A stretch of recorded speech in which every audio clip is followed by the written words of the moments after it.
Well, they've seen you in great light. I just got to make sure my first appearance. Your first appearance. Okay, everyone, welcome back to another episode of The Inside Perspective. I have a super duper, extraordinary, amazingly beautiful guest with me here today. My mommy, Michelle Coleman, Momma C. I'm sure a lot of you know her as Miss Michelle, Mrs. Coleman, all of the above. If you call her anything outside of those names.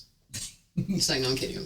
No, actually, I'm actually pretty for real. Nevertheless, yes, I have my beautiful mother here today for our episode, Motherhood with Momma C. Oh, wonderful. Thank you so much for having me. I am deeply honored. I know I'm in a trusted space. Absolutely. This is a safe space, so we're going to get into it. So I think we both were like kind of nervous about it. Absolutely. Even last night, whenever I went to bed, I was texting my friend who's like basically like my manager, and I just was like, I'm like nerve-skited. Like, I'm nervous because I'm just like, oh my God, I'm about to have my mom on my show.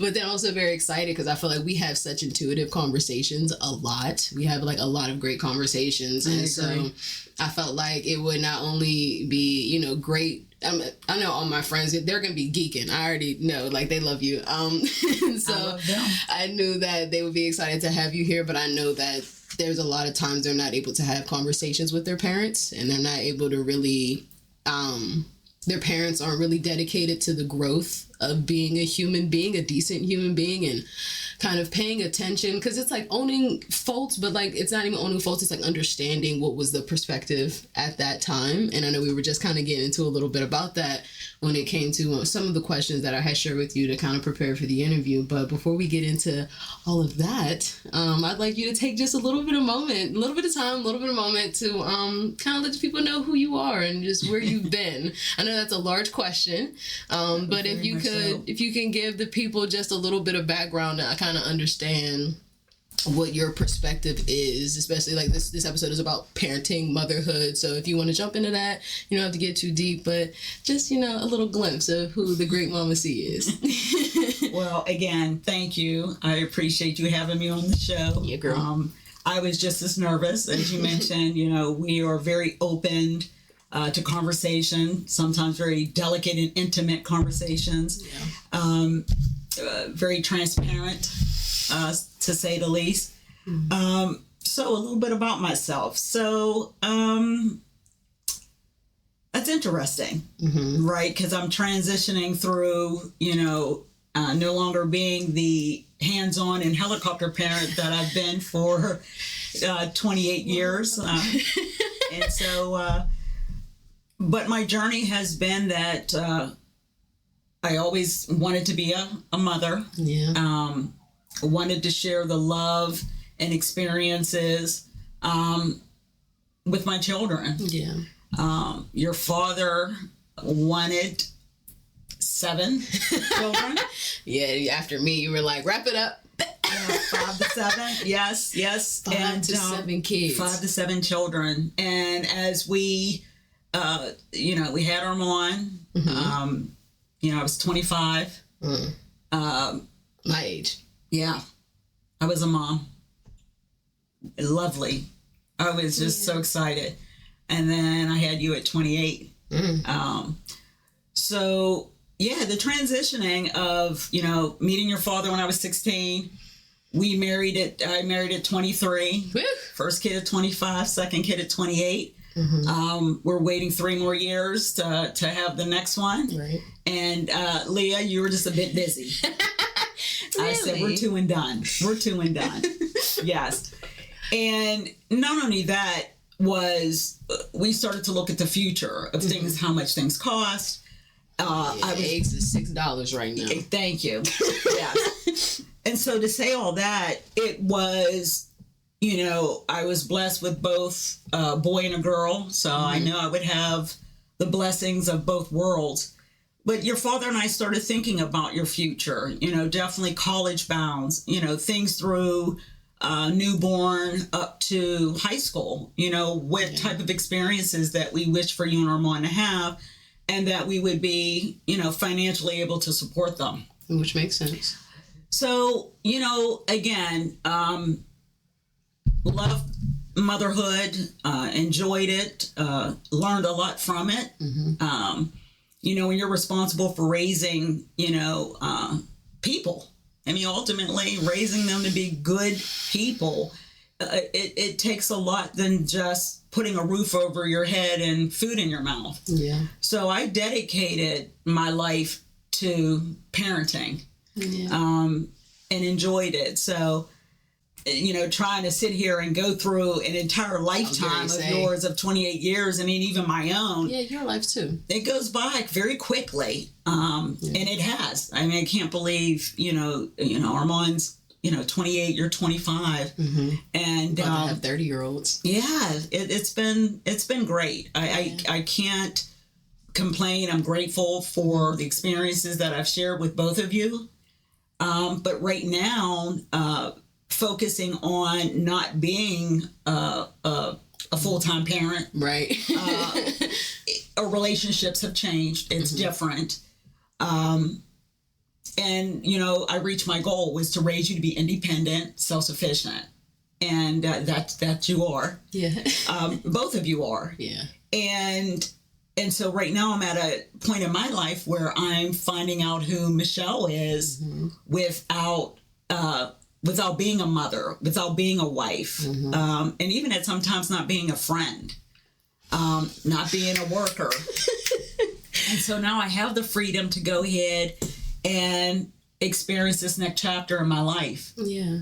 That's awesome. Well, thank you for sharing that with us. And that was honestly one of my questions of just like, because you kind of stepped into motherhood quickly, do you feel like you stepped into motherhood quickly, or do you feel like you had a chance to kind of be you and then be a wife and then be a mom? Or do you feel like those lines kind of blurred very quickly? Looking back, I believe, or I should say I wished that I would have probably taken my 20s to learn more about myself, enjoy time with your father. He and I through our 20s before having children. Nothing that I regret. So I wouldn't use the word rush in. Okay. I think the decision making back then was,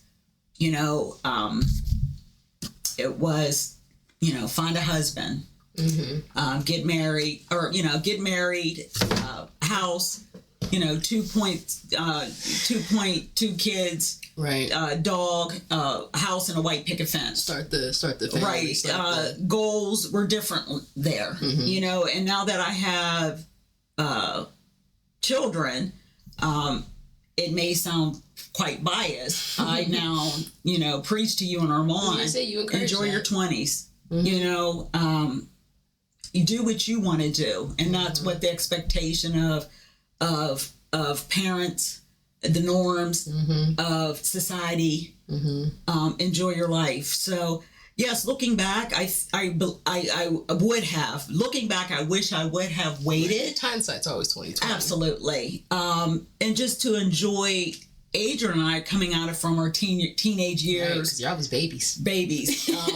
And into our 20s. And, but yeah, we just grinded. It was, work, make the best for us, and then including the family that we plan to have. Absolutely. I think I would have been better, much more mature in my 30s. Yeah. Yes. That's kind of exactly how I feel right now. I'll always come and talk to you about like my relationships in general, and just kind of like always wondering if I'm doing it right or if I'm doing it enough, or like, what should my trying to watch my language, so that's why I'm struggling. Well, I appreciate that. Thank you. Like, so it's like the BS meter. So it's like, you have what the bottom and like what the top would be, right? And so it's like setting high expectations of what you want your 20s to look like, what you want your relationship in your 20s to look like. Because, daddy is telling me and Armand, date as many people as you can, be with as many people as you can, get out there, do this. Like, he even told her, boy, like, go get a bachelor pad, bro. Like, do it. And he's like, Lee, you got a house now. And I'm like, Dad, I'm in a relationship. But like, he just really, really pushes like date and meet and talk to as many people as you can. And now knowing that both of you are kind of giving us that type of advice, but I do appreciate how you also guide Armand and I whenever we have our questions about relationships, because me and Armand used to talk a lot of crap, right? So we'd be like, we're not taking relationship advice from them. Why would we do that? But then it's like, again, growing up, learning that all relationships have roller coasters, all relationships have ups and downs, and finding what you're, like the BS, if it's anything below there, like, don't go for it anymore. And you really hammered that into us of just like, you deserve this, like, and this that you do deserve is the bare minimum. Mm-hmm. And so it really, I know for me, I don't want to speak for Armand, but for me, it really crafted my mind just like, I don't have to tolerate disrespect to any degree. None. To any degree. Because if you're treating me like this now, what is that going to look like later?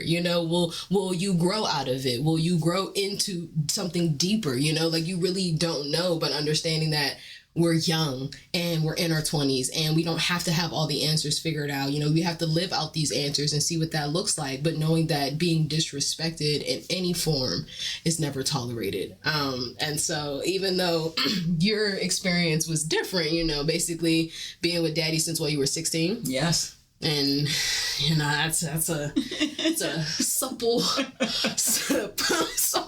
age, to spend so much time with one person, and then seeing you guys still now in your 50s, and she doesn't look like it, but in your 50s now, still being in that same relationship, still growing with that same person, and seeing the ups and the downs, and the disrespect and the not so disrespectful things, yes. But still taking them from understanding that this is a person that's also growing. Yes, I have to agree with you. And again, we always say you teach people how you wish to be treated. Mm-hmm. I didn't disrespect you and Armand. And I'm going to watch my language because I could be a potty mouth as well. I know, we're both sailors. Yes, you get it on us. It'd be like bleep, bleep, bleep, bleep, bleep, bleep. But I'm not, and I started that at a very early age with you. Respect is earned, not given. I don't believe in the hierarchy of how respect is expected. Mm-hmm. And so therefore, yes, I grew up in an era where children were seen and not heard. Mm-hmm. To disagree openly was to show disrespect. Right. And so I've always given you and Armand, I've always said to you, you're more than welcome to have a say. You matter, mm-hmm. just as long as you present it in a respectful manner. Absolutely. Come as an inquiry, not accusatory, mm-hmm. and you both do that very well. Yeah. I feel like you guided our curiosity very well as children, though. That allowed us to walk through it now. Whenever we got to, and it was honestly a great segue for you. But I was going to talk about, what that respect dynamic looked like as us being children, still wanting to voice our opinions and voice how we felt about things, and making sure that we were doing it in a way that wasn't disrespectful. And so you were like the very first opportunity that we had to do that, because anytime we did that outside of the home, we were very quickly shut down. Mm-hmm. So can you talk to us a little bit more about why it was so important for you to make sure that Armand and I not only were just seen, but also heard? Communication for me, for you guys, ultimately, it's going to sound selfish. I needed for you to be able to understand that your father and I are not always going to be out in this world with you, mm-hmm. and that you would have to navigate, again, at a very young age, let's say just starting to go to school. Mm-hmm. Communication was key for me, so that if something went down in the classroom, you would be able to articulate in a way that I would be able to understand a right or wrong or a disagreement. And so you and Armand growing up, it wasn't just sitting in front of a television set and not corresponding or having interaction with you. Mm-hmm. And so we would talk, and I'd have you express your words. We didn't put nicknames on body parts. We called it what it was. Right. So ultimately, it was a way that sending you out in the world, understanding that you matter, mm-hmm. that you weren't going to be taken advantage of, I call it your spidey senses, that I would instill in you where you knew that this doesn't feel right to me. And I always say to you, both you and Armand, we want to respect adults. And if you find that there was a disagreement, you bring that back to your father and I always called it pick up some difference. Pick up some difference. That's who I am, right? But ultimately it came down to where you guys would be out in the world to be able to protect yourselves through communication and be able to speak upon that to whomever you were communicating. And a perfect example was our mom is in preschool at a very young age. And, Armand is very meticulous how he keeps his things. Yes, he is. And your father had bought him like 100 pen set of all different colors. And he would take a pen a day to preschool. And long story short, it was a very expensive pen set. The teacher also had the same set of pens and had taken Armand's pen mistakenly for her own, because first she went and thought that a child would have such an expensive pen. But our mom is into art and drawing, and with your dad being an artist, he knew what products to purchase. Even if it was 4 or 5 year old. Yes.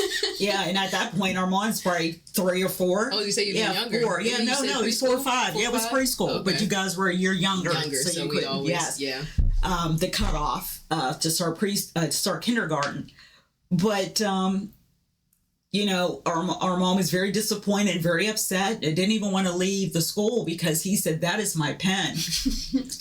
And instead of me denouncing him and just, oh my goodness, it's a pen, get in the car, let's go. Stop this. This is foolishness. I listened to him and I said, when we get home, we'll check your set. We know you only take one pen, and that's the other thing. I wouldn't let him take them all. And of course, the red one was missing. And I told him, I said, I believe you. That is your pen. Allow me to go to school. We'll go a little earlier and we'll talk to the teacher. And as you know, Aaliyah, when I got there that early, the teacher actually approached me and actually stooped down to where her and Armand are eye to eye. And she apologized to him because after we had left, she went to go put the pen in her desk. And she had 2, and she knew she didn't have 2 red pens.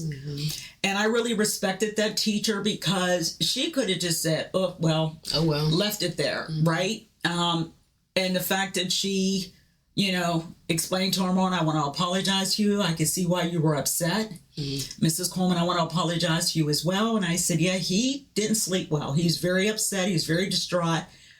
But Armand was telling her, out of respect, like that's Mrs. So-and-so, that's my pen.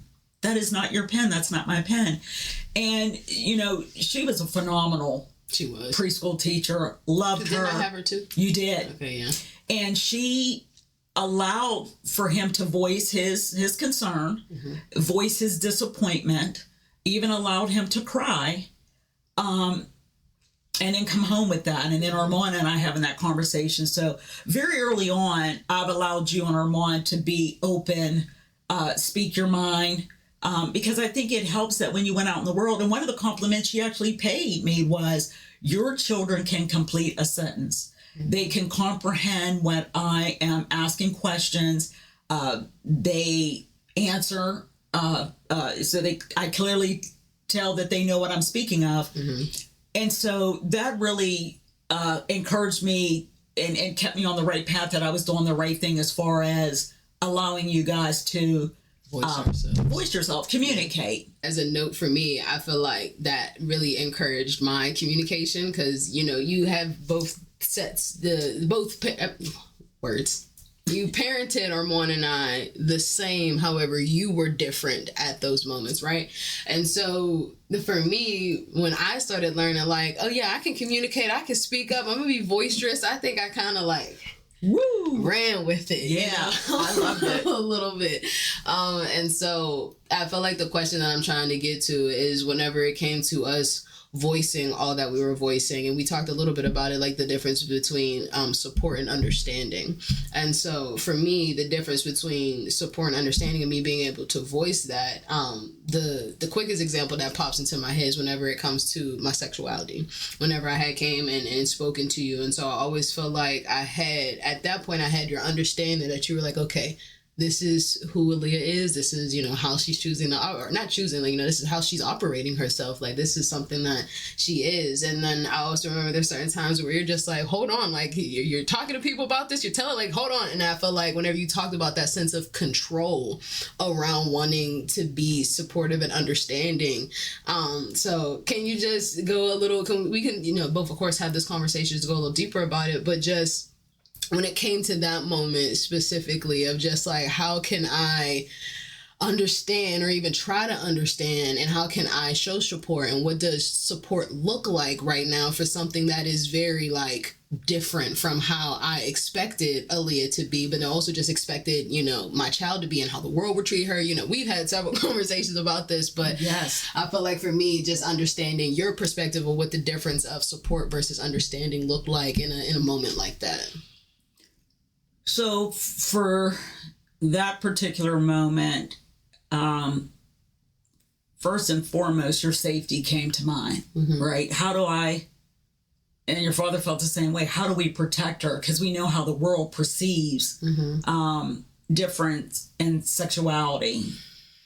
And so for me, the understanding came immediately. You're my daughter, I love you. And the support as well, it was how to protect her. It went straight into protect mode. Okay.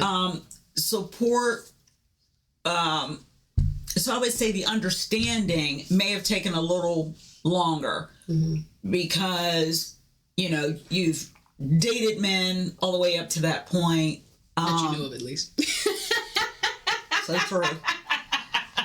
And I wasn't aware of your sexuality. Right. And so first it was,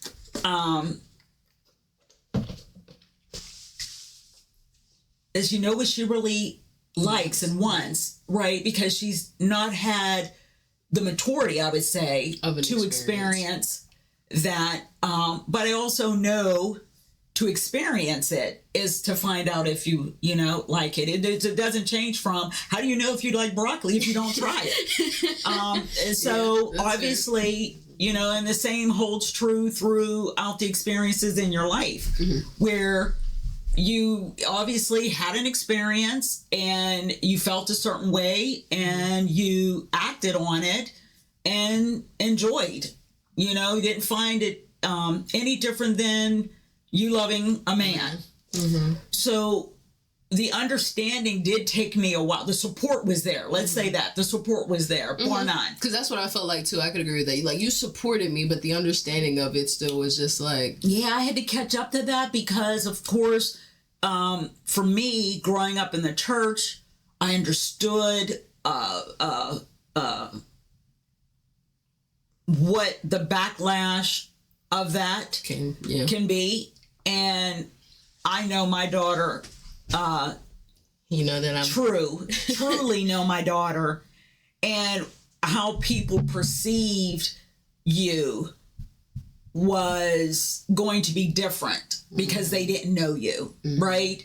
And so that understanding did have to, I had to take some time, and the love that I have for you outshine the understanding, like, I'm going to get there. This is a challenge for me because how I was grown up, and how different sexuality, those who chosen a different sexuality were perceived, how they were treated. There's no way I'm going to stand by and allow my daughter to be subjected to that. So my understanding it took a while to catch up to my support. But it wasn't about me, again, that control, as I have to try to relinquish that, trust the foundation that you and I've built, and know that you know what's best for you. And we were just speaking at the beginning of this, that allowing you to have those experiences to learn a little bit about yourself. And so, yeah, that's been ongoing. And and to be perfectly honest, Leah, this is to start with your sexuality. You've challenged me since the womb. Yeah, you know, we've always had a difference of opinion. Why you even were even in the womb. Right. You know, I lay down and ready to sleep, you up. And I'm like, okay, this is going to be interesting. You know, you're seconds born and you are talking. My mother is saying, oh my goodness, she has not stopped talking. The doctor is like, oh boy. So you get this honest. You know, as a podcaster, this is beautiful to see this, you know, come full circle. And so I remember you telling me stories about how I was trying to bathe myself at like, what, 3? Oh my goodness, yes. Yes. You know, our mom let me bathe them all the way up till 5. Where, you know, your dad like, okay, this is enough. You know, certain things happen. Yeah. Whereas you know, I fill the tub up just enough because I know how much water it could take for you to drown in. Yeah. But because you were so adamant about I could bathe myself, there was one time, you know, you said to me, you're all of probably between ages of 3 and 4. And you're a baby, and you're telling me to leave the bathroom. And I would sit on the toilet just to kind of keep the lid down, just kind of watch you, allow you to experience. Yes. And you would not budge. You would sit there and just stare at me. And I said, Aaliyah, I'm not leaving this room. And you, 3. Yes. And I said, it's for your safety. Right. And you were not having it. So we did a good bit stare down to where I said, okay, this is going to be a long night. You know, I'm just going to should I just go ahead and start, you know, washing her up? Right. But then she's going to be defiant. So I thought, well, let me just give her a little bit more time. And I think once you realized I wasn't going to leave, all of a sudden, you know, you pull the curtains, the shower curtains closed. And I thought to myself, I am in trouble. But that's how you found a way. You know, I didn't compromise the fact of... Make sure that doesn't say the battery's done. Oh, it's just saying it's hot. Okay, we're good. That, you know, I wasn't compromising my parenting for your safety in order to get you have what you wanted. Yeah. But I also found how intelligent you were that fine. I want to be alone. I want to be independent in this matter. I want to wash myself. And so therefore you don't have the privilege to watch. Curtain closed. And so, yes. Very consistent. Very consistent who you are. Yes. And so with that being said, you know, in variations of your life, you've always been very, and I'm not very obedient, but to a point to where you wanted to do what you wanted to do no matter what. Yeah. And mom and dad can join in. We can agree to. But you were talking about how, the bathtub. And I was never really disobedient, but I really did challenge a lot because of what my perspective of life was for me at that point and how I wanted to operate. You know, you always made sure that I was safe. You always would try to make sure that I was safe because I would try to, like, I even think another example of this is whenever I'm a bit older, but Dad's bike. Yes. Oh my goodness, yes. And before then, the riding lawnmower. The riding lawnmower, yes. So what was that? I was like 7 or 8 whenever I first started using the riding lawnmower. So I loved being outside. I loved spending time with my dad. I loved being outside. I loved getting into yard work. I remember, there's a picture of me in a Bob the Builder with my chainsaw because our home that, you know, he used to have a bunch of trees around it. So there were several trees. And when we moved to that house when I was like 3. So I don't have real remembrance of this, but I kind of do. But what I do remember is that I went outside and I had on just a diaper, a Bob the Builder belt with the fake tools, a fake chainsaw, and a hat. And while all the gentlemen are outside, or all the people that were outside, you know, were like, when I tell y'all, like a bunch of trees. So as they're taking all these trees down, I came outside the back and I'm like, all right, I'm ready to help. Like, let's go for it. Let's go. And they're like cracking up. And I don't know if you let me outside or if you like walked me out there because you were like, and you knew that I was still interested about what was going on. But of course, I'm going out there with a fake chainsaw, like, yeah, let me help. And I'm like putting my chainsaw on the stub, and I remember them laughing at me, but like, or laughing with me. Like, it didn't feel like they were like, what is this for? You know, you're doing right here. Like, you know, there was that. And then it came to, I wanted to cut the grass. And so we have about an acre or so of land around our house. And so my dad wasn't home and because he was working. And so I knew that the grass needed to be cut. So I think the one day I came upstairs and I asked her for the keys to our truck. And she's like, why do you need the keys to the truck? So I was always into something. So she's like, why do you need the keys to the truck? And I'm like, well, I need to jump the lawnmower because there's something wrong with our battery. And so I needed to turn the truck on at least halfway. Like, I didn't even need to kick the engine over, just enough to like get it there and then hook up the cables. And she's like, no, like, what are you doing? Yeah, but I don't even think you asked for the keys. I had gone to the kitchen sink and I noticed the hood of my truck was up, and I'm thinking, of course, Aaliyah, as I'm yelling through the house and no answer, and I go outside and realize that I come outside, the jumper cables are already hooked from, the truck to the tractor. Well, at least I thought I had. And I'm thinking to myself, what are you doing? And she said, well, I saw Dad do this. Right now there's an issue with the battery. And so last week I saw Dad do this. And I'm thinking to myself, she's 7, 8 years old. I said, Leah, this is so dangerous. And then, she completely ignored me. And she said, Mom, in order for the tractor to stay running, because there's a safety mechanism on it, she has to be sitting in the seat in order for the tractor to stay on. And so as she is taking in what I'm saying and letting it go in one ear and out the other, she instructs me to, Mom, pull the cable from the truck and the tractor because I have to stay on the tractor in order for it to go. Mm-hmm. And I thought to myself, and off she went. And I'm like standing there with jumper cables because I removed them from the tractor. And she was off and running. Adrian, her father, my husband, when it came to learning how to operate certain things in the home, to be self-sufficient, it didn't matter what age. If they were at an age where they could reach the pedal and turn that wheel, they were capable of doing the work around the house. And that also, included the tractor and mowing the grass. Mm-hmm. And, he's a country bumpkin. He came from, an area where you were taught early how to do things around the home. Didn't he basically have a farm?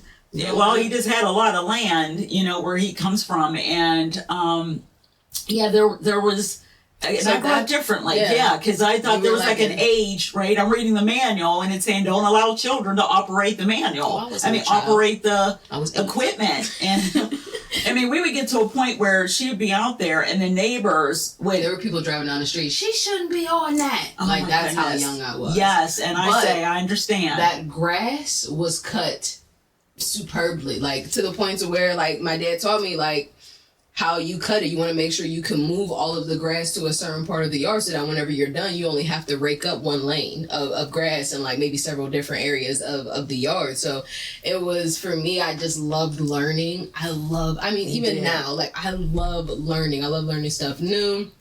I was literally in a commercial the other day for work looking at a server, and I'm just talking to the guy. He's a professor at the college, and I'm just what am I looking at? What is this? What's going on? And, and I end up learning that, this is basically the connection between this and every type of connection. You send an email, you send a text, all of that goes through some type of server.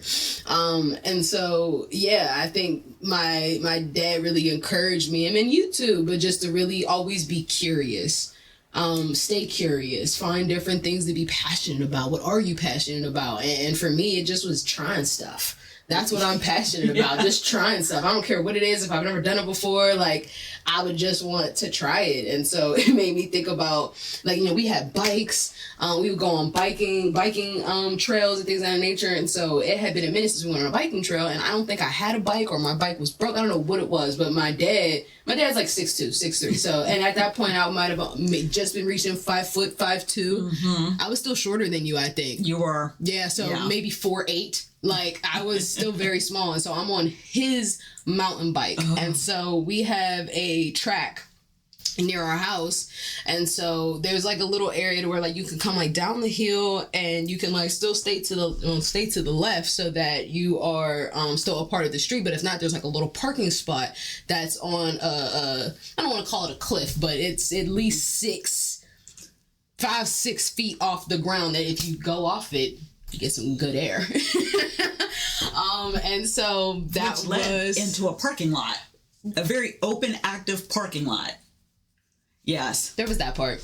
However, I seen it as like a really great opportunity to like get some nice air and like take off and like, you know, be in the parking lot. And at the time, the parking lot was fairly empty. So I felt like, you know, this was a great time. There was one thing my mother told me not to do whenever we got up there, because I was on my dad's bike that was a lot bigger. Like, and I'm talking like a lot bigger than me. And so she said, ride it. I don't care what you do. Don't go down the hill and don't go off the little lip that I had just explained. And I'm like, oh yeah, Mom, I got you. And so I intentionally waited, because there's like a little, I knew how she would walk, what she would walk. So I knew she would do a couple laps, and she would go up, walk around, come back down. And so I waited until I seen her. Yeah, I know I'm telling myself right now. So I waited until I seen her finish her laps and then go up to like walk down the hill, walk back up, go to the other parking lot, come back down. And so I rode the bike up, or I walked the bike up this hill, because it's a steep hill, honestly. Like, in hindsight, I don't know why I wasn't scared to do it. And that was your MO all the time. It was fearless. As I'm looking back now, seeing where I came off of, like where I started and riding the whole way down, coming up off of that. Yes. Long story short, I did it anyway. Of course you did. I did it anyway. And as I came off and I landed well. I landed very well. And so I'm like, okay, I still got it. But then as I look up, there's a car coming up in the parking lot. And I'm like, okay, I have two options here, right? I could run into the car, or I can spin out in a parking spot before the car even gets like deeper into the lot. And so I chose option 2, because that was less parties involved, and like I was still aware enough to know that if I hit somebody else's car, like they gotta call the police, you got an ambulance, I gotta get looked at, like all these extras that I just didn't want to have. And so I came off, because I had did it once. And so when I did it the one time, but I didn't go completely off the lip, I was like a little to the left, so I still got some good, you know, jump from it. But it wasn't enough. And so I went back, did it again. And so as I'm coming down, there was also a gentleman with his son walking out from the track. And so they basically see me from like being on the bike, because they see me from far away, and then just like no bike, no me, no nothing. So I took the bike and I spun the front of it. I scratched up my leg so bad. Like it was down to like the white meat. Like it was really, really bad. But I don't think I cried. I only cried whenever you started yelling at me. Right. And so the pain of it, I just was like, well, it's like there's like repercussions from my actions. Like I just was like, this is what happens whenever, you know, you try certain things. But all I'm saying is, if that car didn't roll up, I would have been fine. Oh, not the fact that I asked you not to do it. Like, let's just go from that point of view. So that's when, like, support and understanding goes right out the door. Yes, because at that point, I thought, you know, what could have happened didn't, thank goodness. Thank goodness, yes. But your leg was bad. I think I honestly still had the yeah. It was bad. Like my entire leg here was like, oh, I look so, I need some sun. But my entire leg was it was cheese shredded up down to the skin was completely gone. So I was thinking infection. We got to get this clean. We got to get this covered. And you were still trying to explain why you thought it was a good idea to do what you did. Mm-hmm. Yeah. That's when parenting gets a little bit challenging. I was going to say, that's so funny. My next question was like, what are the challenges of parenting? Or what was the challenges of parenting me specifically? Because this is my show and I get to talk about myself. But like, what do you find that was the most difficult, you know, outside of the obvious of me genuinely just not listening? Which that didn't come often, right? So, you know, even though your father and I were okay with you expressing yourself verbally, we also found that to be as far as your actions. Mm-hmm. the challenges were, and again, my controlling aspect, and when to let go. I do feel like that was a part of my rebellion as well. Because I felt like I was trying to be controlled, and I didn't like that. Right, in your latter years, right? So you're 12, 13, 14, 15, 16, 17, 18. Definitely once I got to college, it was like, oh yeah, Michelle who? Yeah, exactly. You want to tell me what? So prior to those years where, you primarily you did what, you were asked to do. The curiosity definitely crept up often, but I just knew that, it was something you were curious about, something you wanted to do. For instance, we always had an area in the house where, like, this is where you paint. If you get paint, you get newspaper, you set up a place where, carpet and furniture won't get ruined. But Aaliyah didn't like where we had, obviously, the paint area set up. She wanted to do it in the privacy of her bedroom with the door closed, with no newspaper. Let's just do straight carpet. And would clean up enough, but not enough, that when I entered the room, I said, where'd that red blue paint come from? I was making purple. I was painting, Mom. Okay.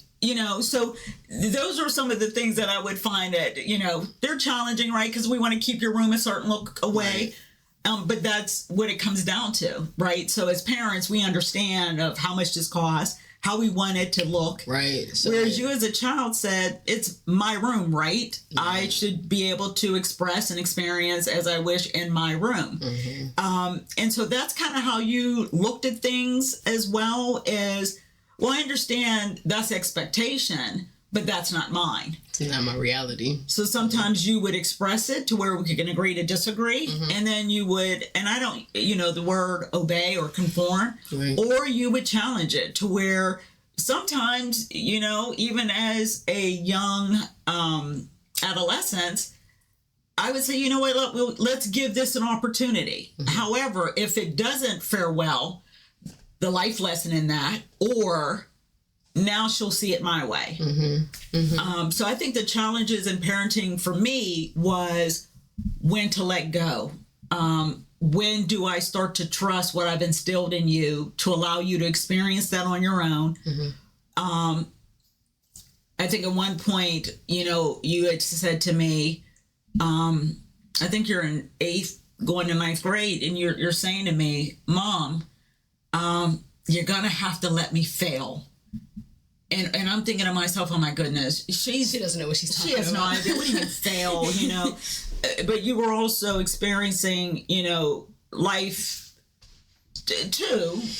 And so sometimes I lost focus of that I have to trust what you know is what you know, and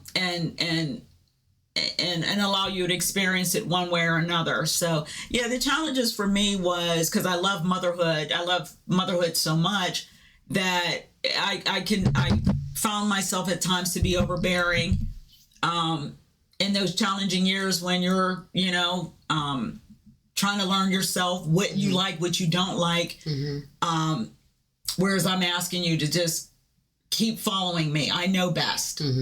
And even though I'm older and have experience, sometimes what I've suggested or instructed was not best. Yeah. So that's challenges that I think I found with, raising you. And then I've learned a lot through my parenting, of you. And not to say that you were bad. I don't call that bad. I think great. I never... It was the laugh. The laugh was very telling. A great pain in the... No. Right. No, I mean, I bet, though. I always think about just me as a kid, though, too, because there was always a sense of guilt sometimes that came with me not listening to you. Like, if you would tell me not to do certain things and I, do them anyway, or I do them in just enough of a way not for you to be like, I'm like, well, you can't get mad at me because I didn't, take it the fullest extent. I only like went to like right here, so it was always me like testing and finding the waters and, what I don't want to say what could I get away with, but like at the time that was the mindset, like how far can I take this? What can I get away with whenever it comes to this? And then just the difference of how, my brother and I's just personalities are just drastically different. So parenting different kids too, at the same time. And so it's like, I felt like I may have required a bit more attention because of how busy I was and how everything that I had gotten into. And so my question for you is, if a young mother were to come up to you and ask you, what, and I know every kid is different and, every, person is different, but what bit of advice would you give to a young mother who has a kid that is just like trying them, no matter if they're 3 months or 13, what type of advice could you give them to kind of encourage them to ground themselves in parenting? For me, and even back then I was practicing, is let them do it. Let them experience. Give them the freedom. As long as it's not compromising their safety. Yeah. I think that's the difference between each generation, is how we kind of relinquish the reins a little more, because, growing up, I have to say that it was always don't do. Mm-hmm. Don't do. There was a sense of fear of stepping out and doing something that was asked not of you. Mm-hmm. Again, like I mentioned, that children were seen and not heard. Mm-hmm. And so I think I would let that mother know that they're going to be fine. Mm-hmm. You can't control every aspect of their lives at even that very young age. Because ultimately it backfires, right? So, you may have a child that is so used to you being in control that if it's, for me, if it wasn't curtailed very early on, then that individual cannot rely on themselves and trust themselves. It doesn't help with decision making.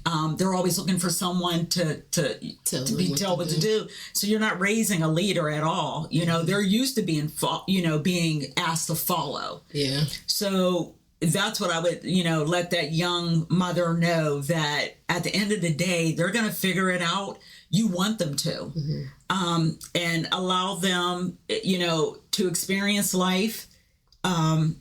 And again, I always thought of Normal and safety. Mm-hmm. Okay. So yeah, just, and again, I could say that now because I've been through it, being in it. Mm-hmm. And I have to give some of that credit to your father. Yeah. Because he's the one, oh, Michelle, let them kids go. They're going to be fine. He really what's the worst that can happen? I just shred my leg open. Nothing crazy. I called him hysterically and he was like, she's fine. And I'm like, you're not even here. You don't even see it. I remember he came over, he said, show me your leg. And I was like, look, Daddy. Like, I was excited. Like, I was like, I got a scar. And he just thought it was so cool. Yeah, your dad he grew up, where he rode motorbikes and yeah, he talks about how he had like a knife when he was like 4 and how he used to go out and hunt snakes and stuff. Like, so he's his objectiveness and his mindset is very different from what you experienced growing up. Absolutely. And so therefore, since it wasn't my way of knowing, he's wrong. Mm-hmm. And it was furthest from the truth. I mean, he is the one that, I look out and I'm like, she's 6 years old. She shouldn't be on that tractor. Oh, Michelle, stop. And I couldn't watch, and then, 2 years later, I'm waiting for your dad to come home from work to mow the lawn because I had no interest in it. And all of a sudden I hear the thing starting up and I'm like, where's Aaliyah? But those are the things that, he says, I wanted to instill in my children that, they're capable of learning this. Mm-hmm. and gave you the freedom. So I can't take that credit there. I was the one that would, you know, if you would just sit up in your room and don't move, I would be perfectly fine. And that's funny, because that's what I felt like. Like, you know, I felt like that was a big part of me discovering my own space once I had graduated college, because even though that's not the standards that you were still holding to us when we graduated, when we came back home, it was still very much so like, y'all are like, Ramona and I call ourselves adults, so it's like we're kids but we're adults. And so you really never made us feel like we had to just stay up in your room, don't move, don't, like, because then it's like, you know, that sense of control, they're safe, they're fine, you know. You still encourage us to be ourselves in the best way that we could. I felt like for me, since we grew up for so long with those parameters, it was really hard for my mind to conceptualize that this was a space that I could be free. And, right. You know, that I can, even though I consistently, I don't even call it rebel, but like I consistently was curious. You know, I remember, I mean, you told me this, but I genuinely do remember this as a kid. I remember I crawled all the way up to the top area where we kept all the cereal, and I got the box of Frosted Flakes, and I crawled underneath. I think it the sink it was the cabinets next to the sink, or was I underneath the sink? You were underneath the sink. That's what I thought. It was the biggest cabinet that you could I remember because it was still had. I remember all the tubing, and I remember getting in there and staying there for as long as I could, crushing these Frosted Flakes, crushing them. And then I remember when you found me, you just were like, this is typical. This is you know, the thing of it started to be funny, if I should say, because the rule in the house is if Aaliyah is too quiet, she's into something. Yeah. And honestly pretty consistent. Yeah, exactly. And then so is there any of those moments that you feel like you would have handled differently? Like, is there any moments where you've seen that it was my curiosity clearly being piqued, but I was doing something that was jeopardizing my safety or literally going against what you said, and in the way that you may have handled a certain situation? Do you feel like you would have handled it differently, or or would you chuck it up to you were doing the best you could with what you had? Yeah, I'm going to say, you know, because I'm parenting a little different than my mother. Mm-hmm. Whereas you do as you're told and that's it. Mm-hmm. But I know how that also made me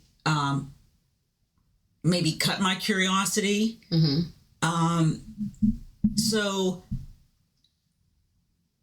you know, Leah, again, one of the things I can always think of with you guys just being at an age where you allowed me to control up to a certain point, you know, backyard, you know. We used to go into the creek. Go down the, you know, hill. There's a huge creek. You know, I didn't know, you know, of course, I can't see you. Mm-hmm. You know, I can't see you in Armand. And then you guys would come back and shirts tattered, dirt in hair. Yeah, exactly. And I'm like, you know, I would call your dad. I said, "They're down in that creek again." He's like, and they're playing, they're having fun. Mm-hmm. Leave them alone, you know. Mm-hmm. And so there's really, when I think your safety was compromised. I mean, the only thing I can think of is, you know, when you guys are now starting to drive. Right. And I'm adamant about your phones because technology, of course, has evolved. Mm-hmm. And I know how much, you know, even at being in the house, how much you guys were, you know, in your phones. And, you know, one of the rules we had put down is in order for you guys to be in these cars and driving, you have to be paying attention to your surroundings. You have to put your phones down. Mm-hmm. And again, there was times where I would call and you're like, and I'm like, why didn't you pick up? You're like, we were driving. I'm like, so which one do you want? And I was like, okay, they're listening. But ultimately, when I look back on your childhood, you know, you were so heavily into sports, right? So you were structured at a very early age. So there wasn't room for you to be out and about prior to you going to college. Because basketball was your life. You know, you played through school and then off season you played AAU. Mm-hmm. And so by the time you know, play tournaments, play school ball, sometimes you just came up, took a shower and just was in your bed. Yeah, you were very structured. So in that sense, I can't complain. You know, I was always with you, spent a large amount of time together. Mm-hmm. And then Armand was, just as easy. He was the child that did as I asked him to do. And you always got to have a balance. And as a Libra, I felt like it was important because Armand's also a Libra. So I felt like, he showed one side of the scale and I showed the other, So I felt like there was this overall balance. But I was just always curious if you had like a favorite part of being a mommy.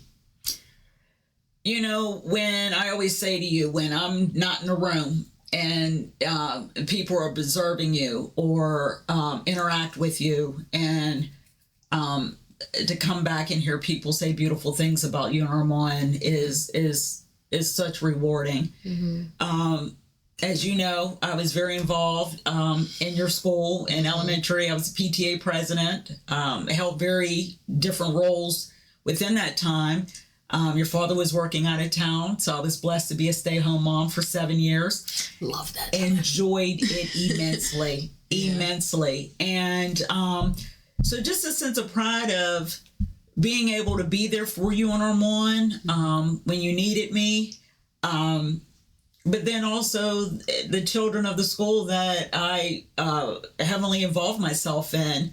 I became everyone's mom there. That's and great. It was beautiful. And even of the other parents that supported PTA felt the same way we did. We were there for the children. We were there for the teachers, the administrators. And those are the best 7 years. I ended up going back to work when you were leaving second grade, going into third grade. And I have to admit, I missed that. But for other reasons, I needed to get back to work. But I love the sense of security that you and Armand had there while I was there. And not that I interfered. You were still held accountable. Yeah, we were. If anything, it was even more because you were there. Like, our disciplinary actions were a little different than most. So I wasn't the only one that was grateful to witness Aaliyah's challenging. So was her teachers, especially the ones that had her brother first and then had her. Every child is different, we expected, but Aaliyah and Armand are on totally two different spectrums, totally, as far as their behavior. It may take Armand a second he checks himself. I was going to say, I think Armand decides if he wants to be a villain or not. Right. Me, I just give me my cape. Yeah. Exactly. I'm cool with it.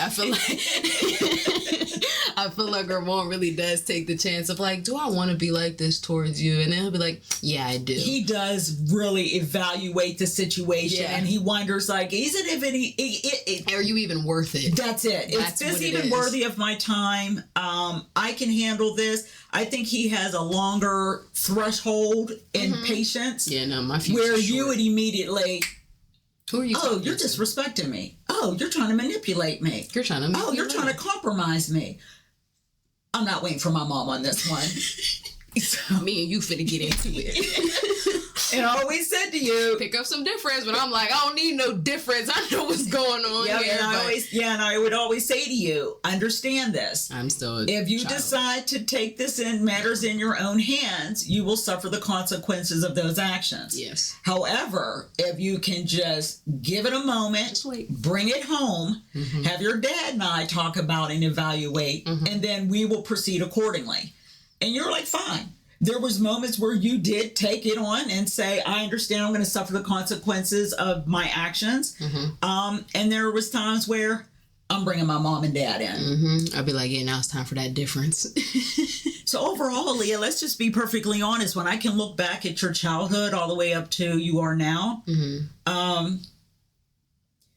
you would always evaluate the situation and how I proceed.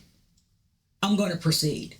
There was never a non-action with you. Yeah. And if it was, and I picked up on it, then I got involved. That's when I'm talking about the practical versus the emotional support. Okay. That's a good example. Because there was times where you would come to me at, let's say, 14, 15, and your silence oftentimes spoke louder than you saying anything. You would say to me, I'm venting. I'm not looking for you to answer. I'm not looking for your advice. I just need to talk this out. I just need to talk this out. And I would always say to you, then you need to start the conversation with, I need to vent.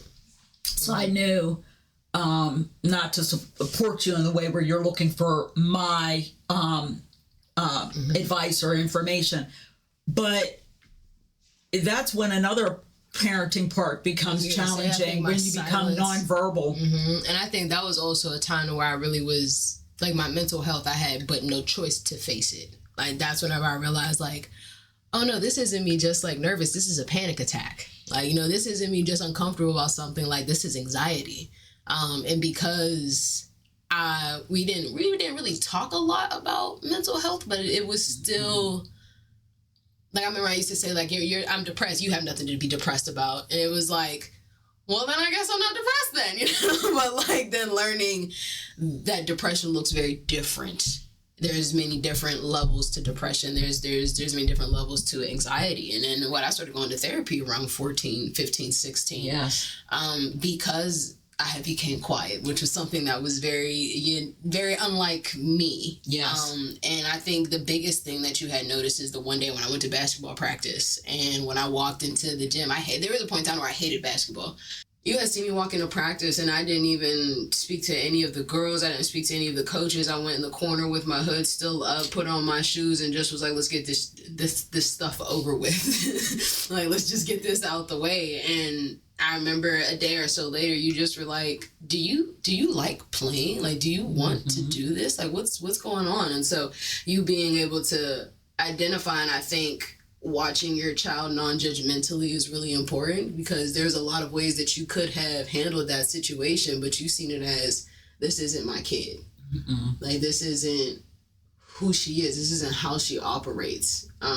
So yeah, I just, I think you being able to pay attention and really see us was very, very important and very transformative, because that's why I said I wouldn't be where I would be today if it wasn't, not the tears. I love you too. Yeah, it is.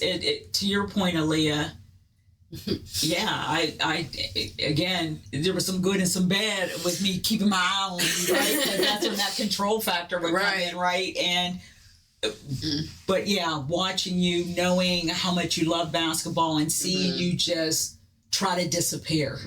And I said, oh, we're not doing this.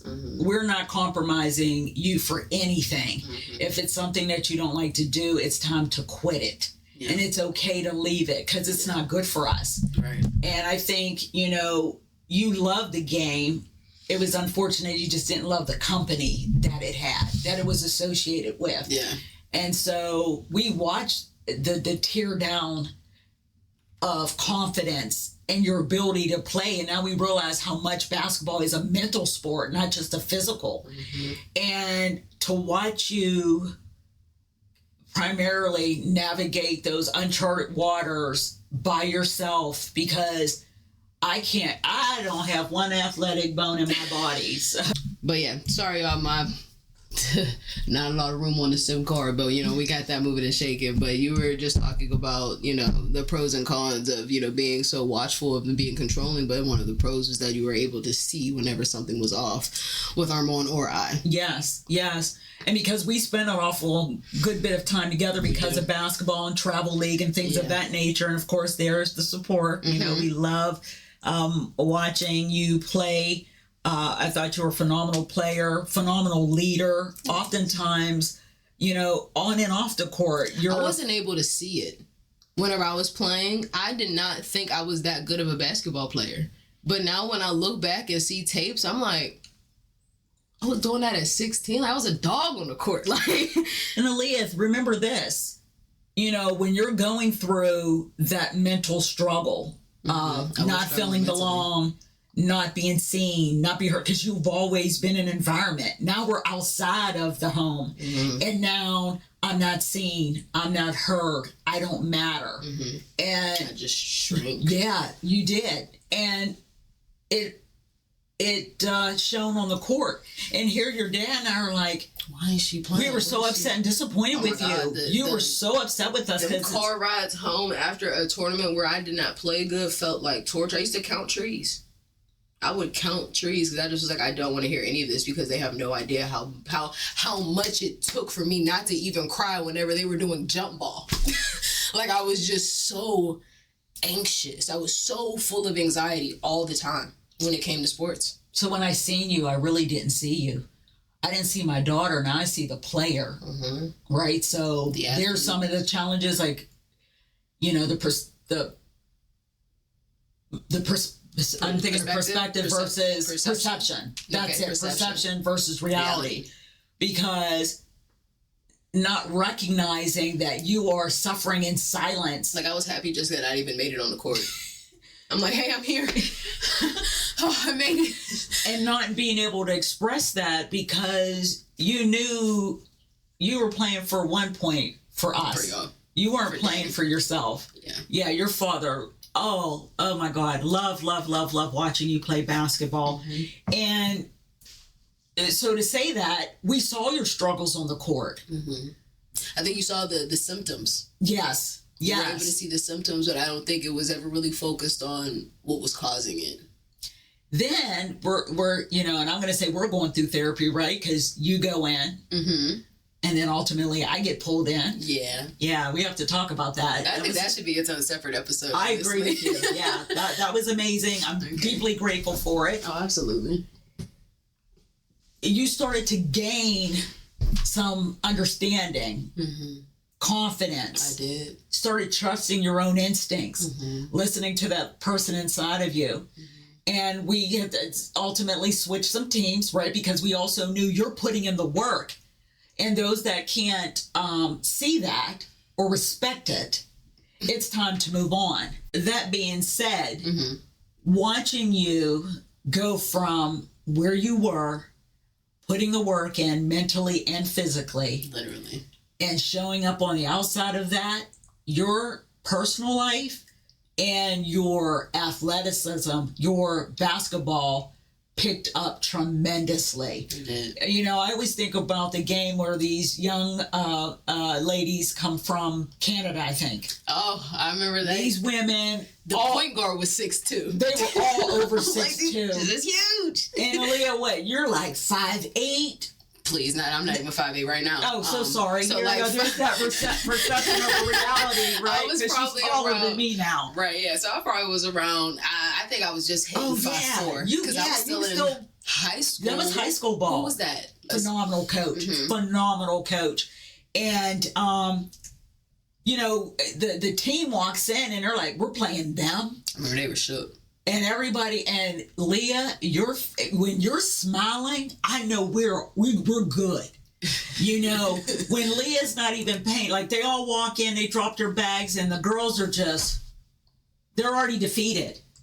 And Adrian's already looking over at the team, and he said, oh boy, they've already beaten themselves. And I said, but look at Aaliyah. And he's like, yeah, what is she doing? You over there talking, laughing. And I said, we're good. And your leadership showed up because at that point, they're looking at you like, Leah don't look like we're, and they're like, Leah, look how big tall. And I hear the talk, and you're like, we just go out there and play our game. She was like, we got this. And she already knew. She says, we're faster. We're faster. And we're small. We gonna play small ball today. We play like some little. And I just loved her enthusiasm, her confidence in her team. And there is no defeat because I got a plan. There's a plan here.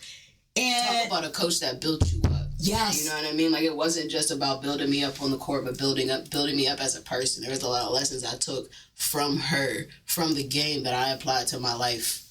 Consistently. Yes. And I literally see just what you just said. Like, yes, she was. I have a plan. Yes, and we beat that team. Blew them out. Leah was a point guard. I never saw my daughter dribble so much. In and out between the legs.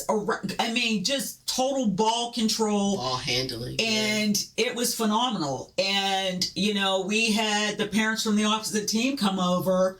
and just remember the coach. What did I say about number 2? That was throughout the entire game. Like, what do you not get? What did I say about number 2? And even in all that, Aaliyah, when I looked around, and oftentimes you were the leader of the team, but you never took on that role. You made sure every young lady felt just as important, and ball sharing, confidence. And as you said, sometimes you didn't see things in yourself. You did that to other people where they said, Mrs. Coleman, Aaliyah think that I'm good. And I'm like, oh, Mama, you are. We always made sure we never focused on what they couldn't do, because you can't do everything. Right. Your ball handler might not be there, but that 3-point shot's there. So you go ahead, plant yourself in that corner, and I get the ball to you. Absolutely. So even, parenting, that's how that is. It's, we're not good at everything that we do. I transitioned to parenting when technology is coming about, right?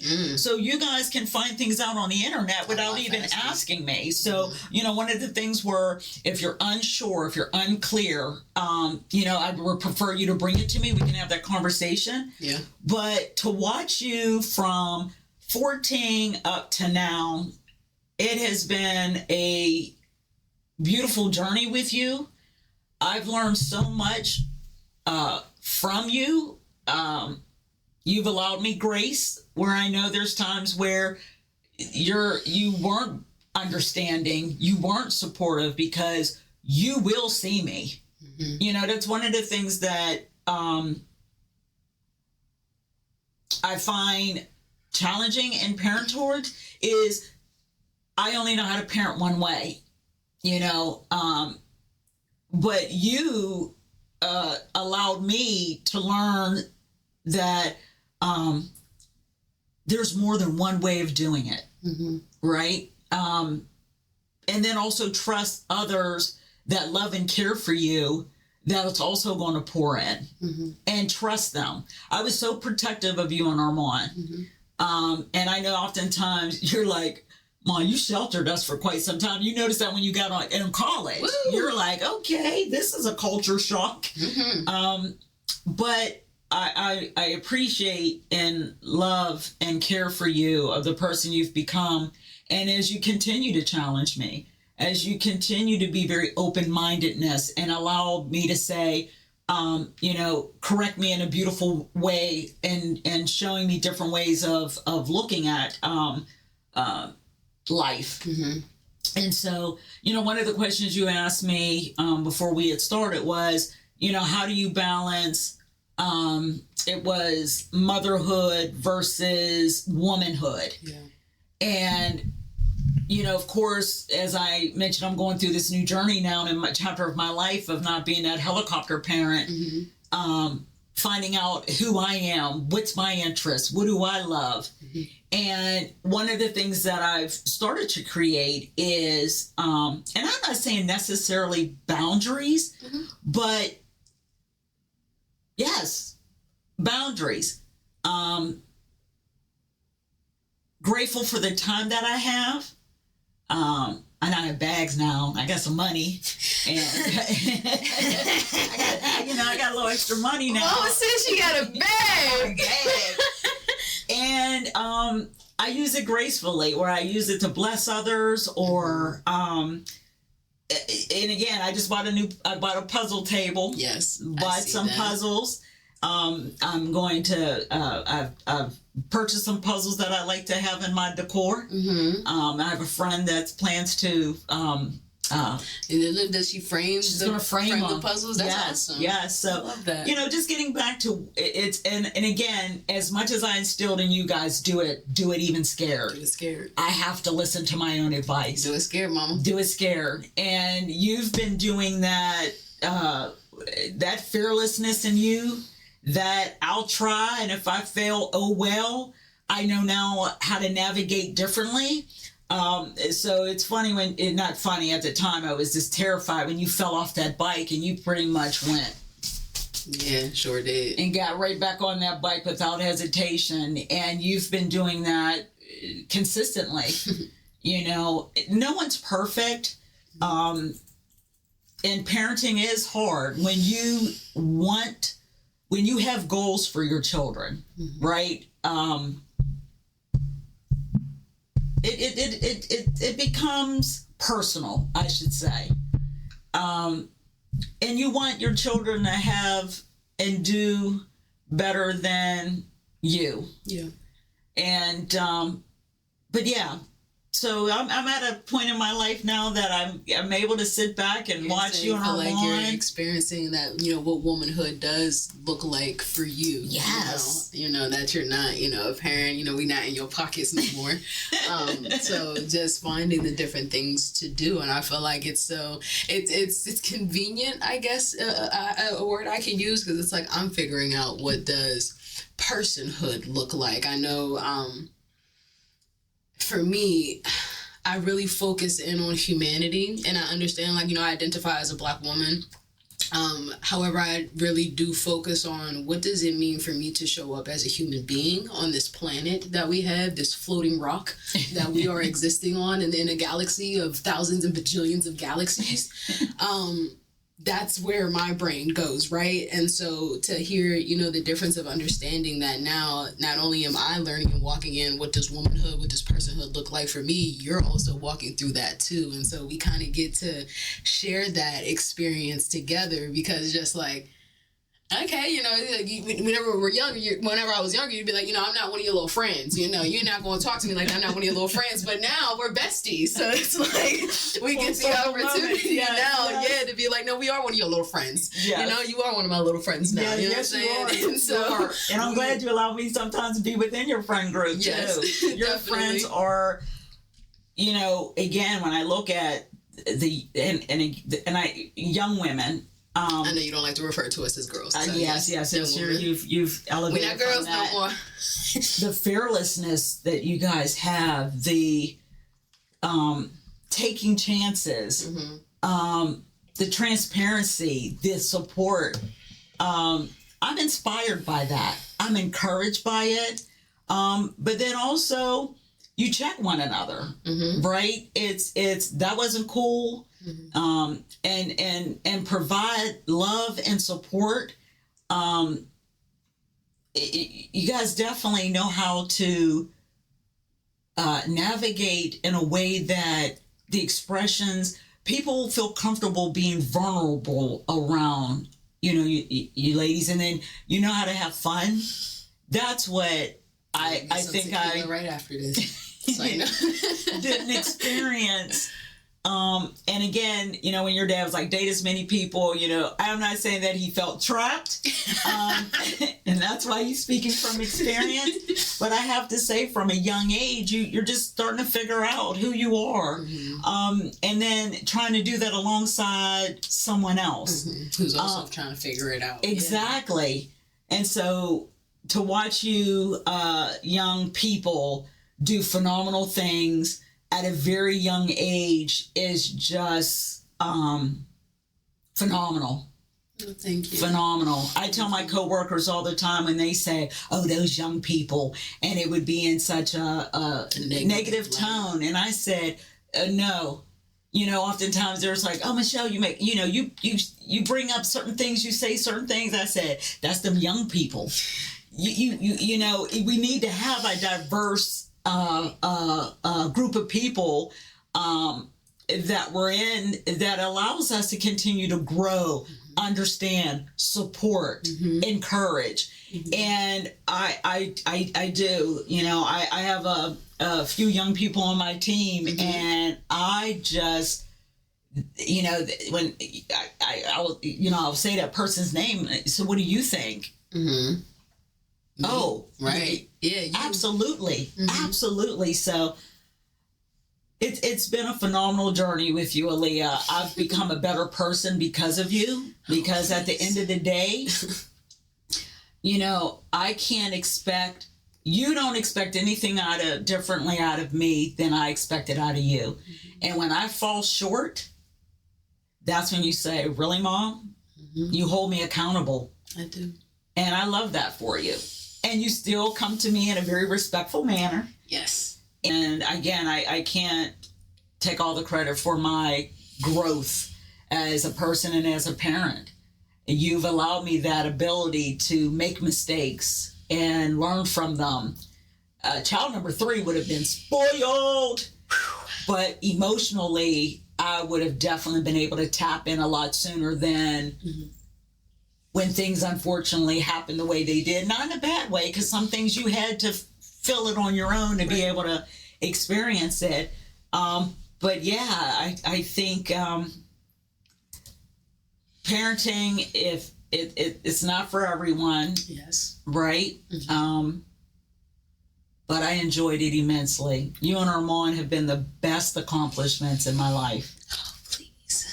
Best accomplishment. Thank you. I appreciate that. As you can tell, the tears are swarming. So to the question you asked, if there was anything I would love to share. You want to send out with the peoples? I think for me right now, and it's about creating space, creating new experiences. I have a huge trip coming up at the end of this year that I'm really excited about. And my children decided to come with their mom and dad. And I am excited for this opportunity and, what this experience could bring about. But even though I'm in my 50s, I'm still growing. I'm still living. I know sometimes people look at this as a time to start, preparing to die. Yes. It was trying to be, but no, Aaliyah, that's absolutely right. That I actually am, having this opportunity to find out who Michelle is outside of a wife and a mother is fun, and sometimes it is challenging. I'm meeting new people, having new experiences, but ultimately learning how to create this space of spending time alone. And I think that's been the biggest challenge over, I would say, the last couple of years. Aaliyah does it well. It's self-care. And that's one of the things I've learned. I love being alone. And it's not just always about getting a manicure, pedicure. It goes deeper for me. And again, not knocking any of those that use that for their self-care.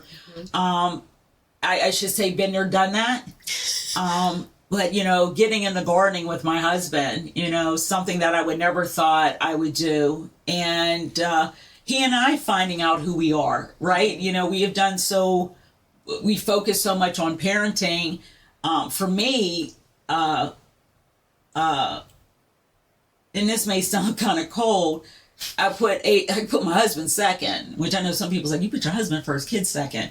Sorry, Dad. And then he and I are just getting back to, getting to know each other and building and bonding on our relationship.